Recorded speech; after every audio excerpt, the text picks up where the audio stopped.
जो आग लगी है उसको संसार में बुझाने वाला कोई नहीं मिलता। कितनी स्त्रियां परिवार से दुखी होकर कहती हैं कि हमारे कलेजे में आग लगी। कितने पुरुष जगत के दुखों से पीड़ित होकर कहते हैं कि हम भीतर ही भीतर जल रहे। सबके मन में कोई न कोई आग लगी हुई। कितने लोगों का मन तादाद से ज्यादा सोचता रहता है। मन के भीतर सूक्ष्म रूप से कोई भय बैठा हुआ है। भयभीत मन, दुखी मन अधिक चिंता करता है और चिंतित मन तादाद से ज्यादा सोचता है। और जो अनावश्यक सोचते हैं वे लोग कभी स्वस्थ नहीं रहते। अधिक सोचने से शरीर में भी बीमारियां बहुत आती है, क्योंकि शरीर और मन का घनिष्ठ रिश्ता है। कितने लोग सोते समय भी बहुत सोचते रहते हैं, गहरी नींद सो नहीं पाते और कहते हैं कि मेरे मन में कुछ खुटका लगा हुआ है, चिंता लगी है। याद रखना, चिता मुर्दे को जलाती है परंतु चिंता जिंदा को ही जला देती है। और जब मनुष्य की चिंता होती है, जहां पर सब लोग हंसते हैं वहां भी उसको हंसी नहीं आती, तो समझ लेना इसको चिंता है। सब लोग जब हंसते हैं तो उनकी ओर घूर कर देखता है और मन में सोचता है ये फालतू हंस रहे हैं, और उसको हंसी आती नहीं।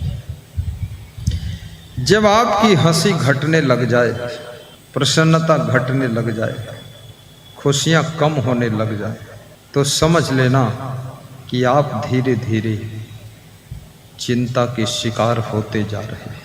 मनुष्य तो एक है लेकिन चिंता अनेक प्रकार की है।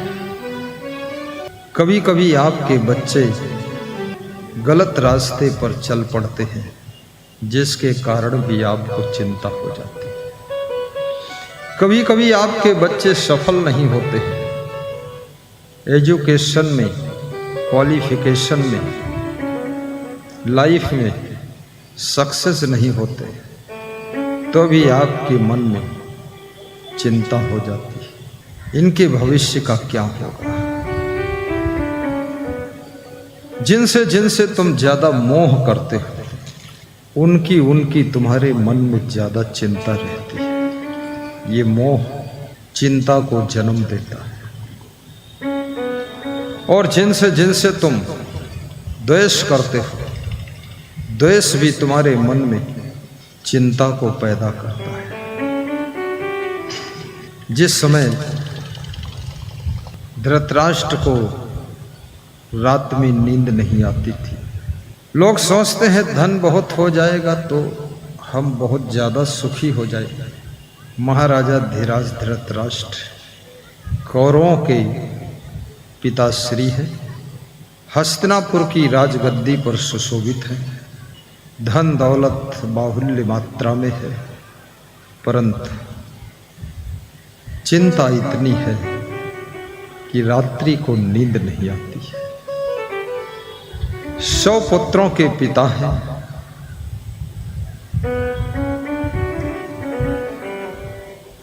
तुम्हारे तो 2 ही पुत्र हैं, एक पुत्र है और उसी की चिंता में तुम डूबे रहते हो। महाराजा धृतराष्ट्र 100 पुत्रों के पिता बन चुके हैं और चिंता भी 100 गुनी ज्यादा हो चुकी है। राजा सगर 60,000 पुत्रों के पिता थे, जिस नारी ने 60,000 पुत्रों को जन्म दिया हो, सोचो उस नारी का शरीर कितना बड़ा होगा, हथनी से भी बड़ा होगा, क्योंकि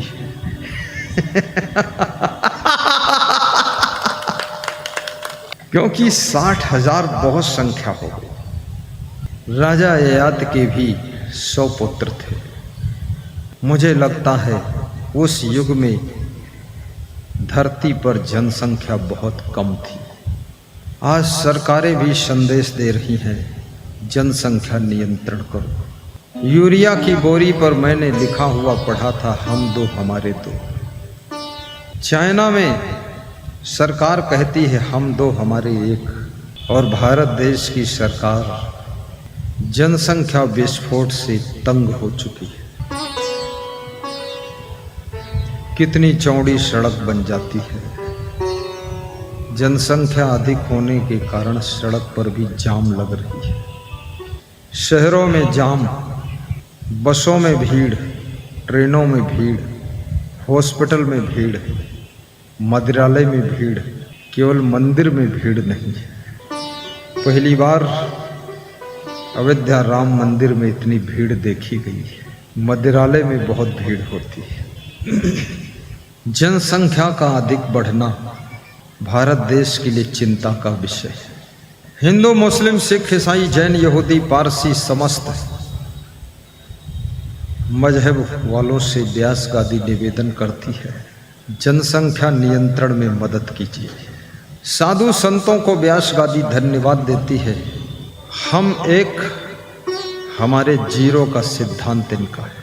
ये साधु संत, ये शादी विवाह भी नहीं करते, ब्रह्मचारी रहते हैं, अकेले रहते हैं, और अकेले रहने के कारण जनसंख्या नियंत्रण का कार्य जितना अच्छी तरह से साधु संत कर रहे हैं, वास्तव में इनको पुरस्कार देना चाहिए।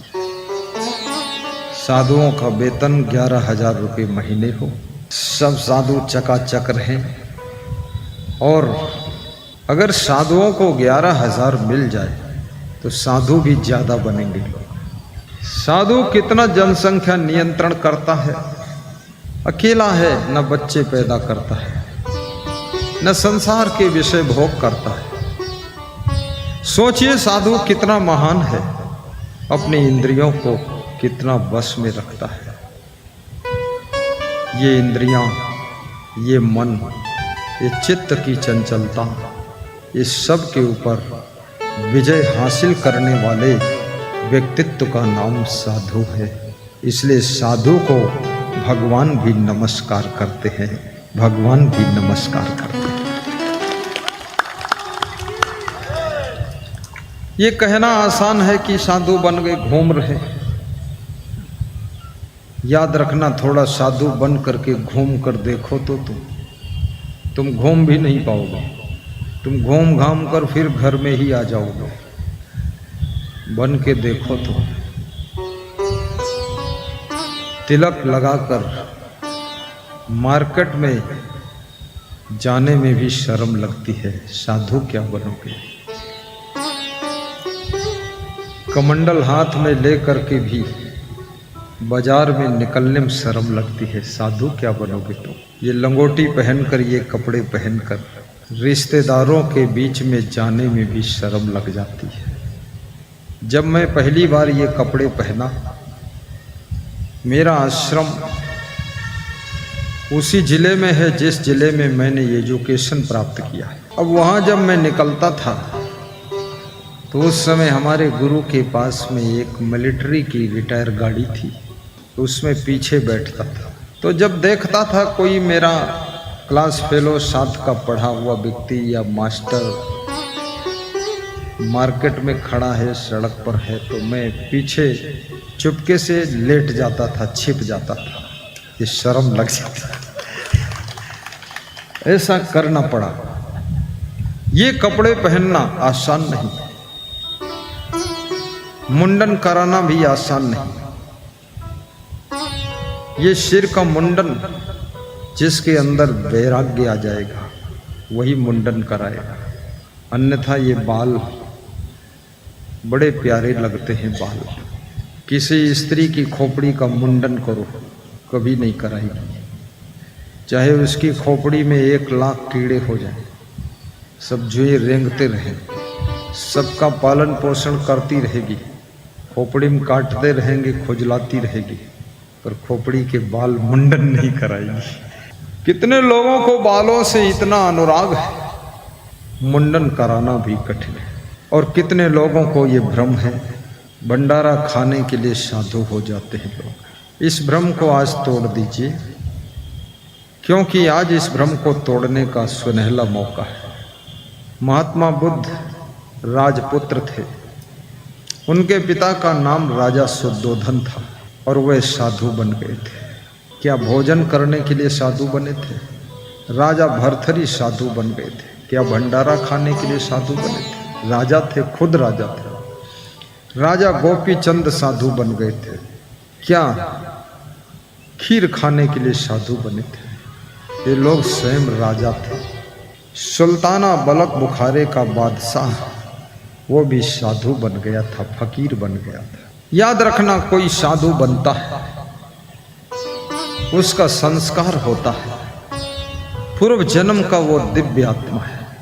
कल मेरे पास में एक सज्जन आए, बोले मेरा लड़का आपके यहाँ भाग कर आया है। मैंने कहा मुझे पता नहीं, आप अपना लड़का ढूंढ लो, हमारे साथ बहुत लड़के हैं, तो अपना लड़का ढूंढ कर लाए मेरे पास, ये मेरा लड़का है। तो मैंने कहा आपका है तो अच्छी बात है।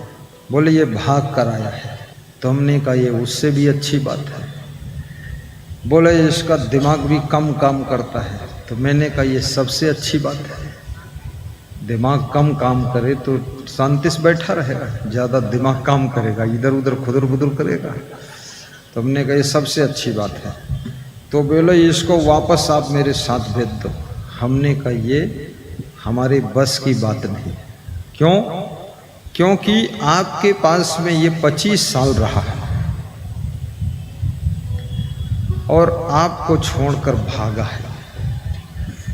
ये हरिद्वार चला जाता, वहाँ साधुओं में रम जाता, नागा बाबा हो जाता, सब कपड़े उतार देता, नंग धड़ंग घूमता, कमंडल पकड़ लेता, लाल पीले सन्यासियों में रम जाता, रामानंदी वैष्णव नंदी बन जाता। मैं इसको जानता भी नहीं हूँ, पहचानता भी नहीं हूँ, लेकिन इतना ज़रूर है कि मेरा जो धर्म है, कोई आता है तो भोजन और सोने के लिए इंतज़ाम कर देता हूँ, मुझे इसके बारे में मालूम नहीं। तो बोले, हमने कहा बच्चे से पूछो आप क्या करना चाहता। बच्चे से पूछा तो बोला मैं साधु बनना चाहता हूँ। मैंने कहा ये साधु बनना चाहता है। तो बाप से पूछो तुम क्या चाहते हो। तो बाप बोला मैं इसको ले जाकर इसकी शादी करना चाहता हूँ। तो हमने कहा बाप बेटे में तालमेल नहीं है, क्योंकि बेटा जिसको शादी करना है वो शादी करना नहीं चाहता है, और बाप अपनी शादी कर चुका है, वो बेटे की भी शादी करना चाहता है। तो अपनी अपनी शादी की स्वतंत्रता है, दूसरे की शादी के लिए अधिकार नहीं होता है। बेटे से फिर से पूछ लो। तो फिर पूछा तो बोला मैं साधु बनना चाहता हूँ, मैं विवाह नहीं करना चाहता हूँ। कितने लोग विवाह से डरे हुए हैं। इसलिए मैं स्त्रियों से भी कहूँगा, पुरुषों से कहूँगा, अच्छा व्यवहार कीजिए, अन्यथा बहुत से लोग विवाह करने की इच्छा ही खत्म कर देंगे। अपने पतियों को तंग मत करो। आज एक कर्मचारी से मैंने पूछा कि तुम शादी करोगे कि नहीं। बोले औरतों में बहुत झगड़ा होता, कलह कलेश बहुत होता, इसलिए सब देख देख करके मन हट गया है। इसलिए लेडीज़ को भी ज़्यादा झगड़ा नहीं मचाना चाहिए, अन्यथा शादी कोई नहीं करेगा तो तुम किसके साथ शादी करोगे। ये बाल और गाल और ये लाल ओंठें, ये सब किस काम आएंगी। थोड़ा शांति बना कर रहो, ज़्यादा हुड़दंग मत फैलाओ, प्रेम से रहना सीखो। बहुत बड़ी महफिल जमी हुई है। तो मैंने उनसे कहा, बोले बाबा तुम भेज दो इस बच्चे को। तुमने कहा बच्चा और तुम दोनों मिल गए हो, आप ले जाओ और ये चला जाए। बाप बेटे के बीच में हम इन्वॉल्व नहीं हो सकते। जैसी इच्छा हो अलग हटो, करो जाकर। तो बच्चा बोला कि हम जाएंगे नहीं।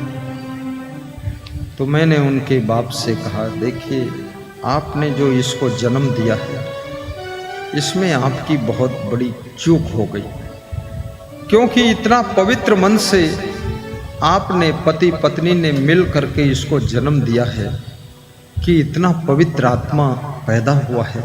अब गलती तो आपकी है, इतना पवित्र मन से क्यों पैदा किया?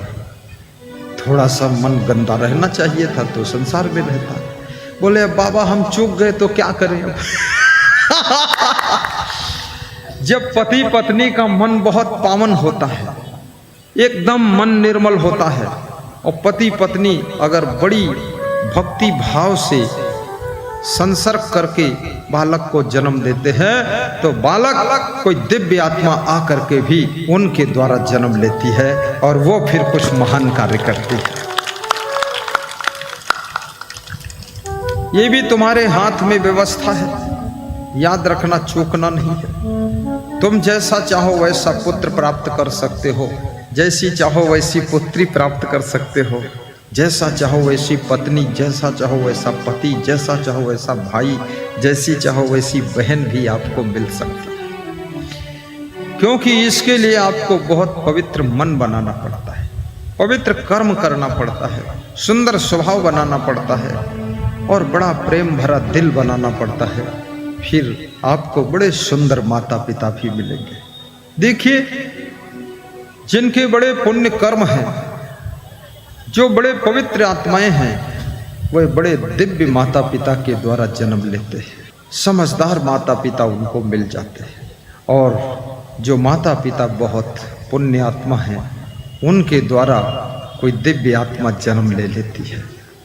इसलिए पति पत्नी को भी भक्ति करते करते, प्रवचन सुनते सुनते, सत्संग सुनते सुनते, कथा भजन सुनते सुनते बालक को जन्म देना चाहिए। तो आपका बालक ध्रुव और प्रहलाद जैसा भक्त पैदा होगा। शिवरी और मीराबाई जैसी आपकी बेटी पैदा होगी जो कि भक्ति में डूबी रहेगी। मीराबाई ने अपने कुल परिवार का नाम अमर कर दिया, शिवरी ने अपने परिवार का नाम अमर कर दिया, और ध्रुव प्रहलाद ने भी इतिहास में अपना नाम रोशन कर दिया।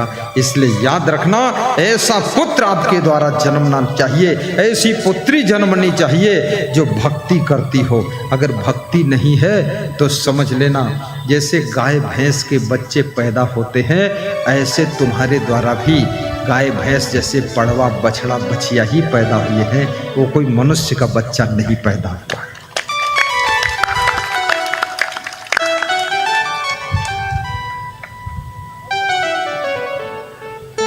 जब सुमित्रा जी से लक्ष्मण जी आज्ञा मांगने के लिए गए,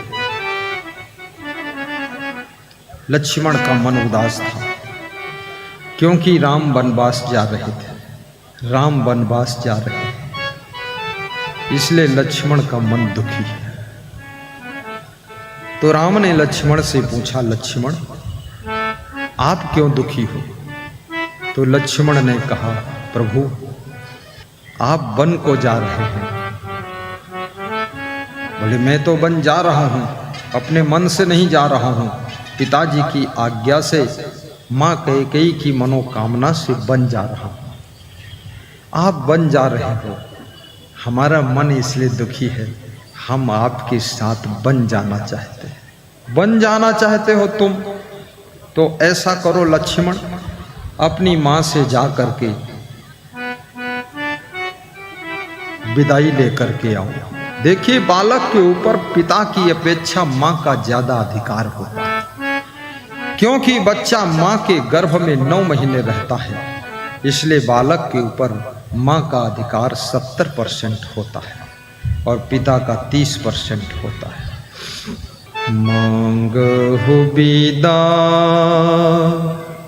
मातु सन जाई,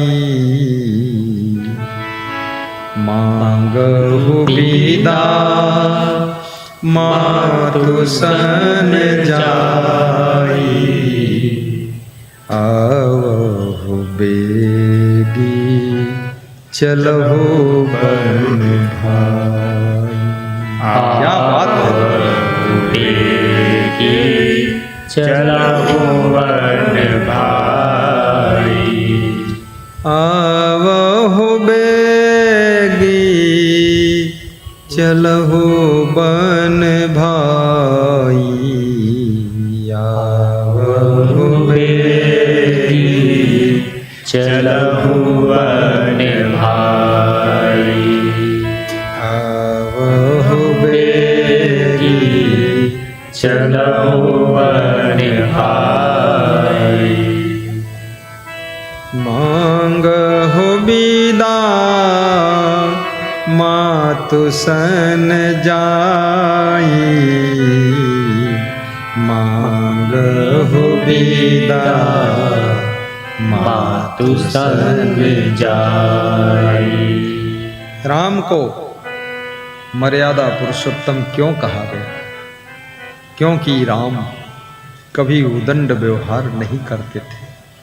राम कहते हैं, हे लक्ष्मण, अपनी माँ से जा कर के विदाई मांगो। मैं नहीं कह सकता हूं तुम मेरे साथ चलो, और यदि माँ आज्ञा दे देती है तो फिर दौड़ करके आओ, क्योंकि देर हो रही है, क्योंकि मेरे लिए आदेश हो चुका है। अब पिता की आज्ञा हो चुकी है, अब यहां देर करना ठीक नहीं, क्योंकि मुझे बन जाना है। बहुत कठिन है। मां से विदा लेने के लिए लक्ष्मण जाते हैं। लक्ष्मण की मां का नाम सुमित्रा है। भरत की मां का नाम कैकेयी है। राम की मां का नाम कौशल्या है। भरत और शत्रुघ्न ननिहाल में कौन सी घटना घटित हो रही है? दो भाई ननिहाल में, दो भाई अयोध्या में। महाराजा दशरथ भवन में बेहोश पड़े हुए हैं। राम को बन जाने का आदेश देने के बाद महाराजा दशरथ का होश नहीं रह गया। महाराजा दशरथ बहुत दुखी हुए, लेकिन महारानी कैकेयी से वचन हार चुके। प्राचीन समय में राजा महाराजा भी वचन का पालन करते थे, और रघुकुल में रीति रिवाज थी। रघुकुल रीति सदा चली आई। रघुकुल रीति सदा चली आई। प्राण जाई पर बचन न जाई। प्राण जाई पर वचन न जाई। रघुकुल रीति सदा चली आई। रघुकुल रीति सदा चली आई। रघुकुल अपने अपने कुल की रीति रिवाज, अपने अपने कुल की मर्यादा, अपने अपने कुल का रहन सहन जुदा जुदा होता है। कई बार तुम कहते हो कि हमारे कुल परिवार में ऐसा गलत काम कोई नहीं करता। कितनी बड़ी बात है। रघुकुल रीति सदा चली आई। कितने परिवारों में, कितने कुल कुटुंब में कोई नियम नहीं है, कोई विचार नहीं है, कोई संयम नहीं है, कोई विवेक नहीं है और कोई भी मर्यादा नहीं। सब संतो अंधाधुंध अंधियारा। और जो मनुष्य मर्यादा में न रहे उसको पशु भी नहीं कहा जा सकता, क्योंकि पशु भी अपनी मर्यादा में रहता है। गाय के सामने मांस रख दो, मुंह घुमा लेगी, जब खाएगी तो भूसा और घास खाएगी। शेर के सामने भूसा और घास रख दो, शेर जब खाएगा तो मांस खाएगा, भूसा घास नहीं खाएगा। शेर और गाय अपनी अपनी मर्यादा का आहार करते हैं, लेकिन मनुष्य के सामने अगर घास रख दो तो पकौड़ी बनाकर खा लेगा, यदि मांस रख दो तो उसको भी प्याज डालकर छौंक कर खा लेगा। ये मनुष्य मर्यादा को तोड़ चुका है, इसलिए मनुष्य धरती का सबसे ज्यादा दुखी प्राणी है, चिंतित प्राणी है, क्योंकि मर्यादा टूट गई।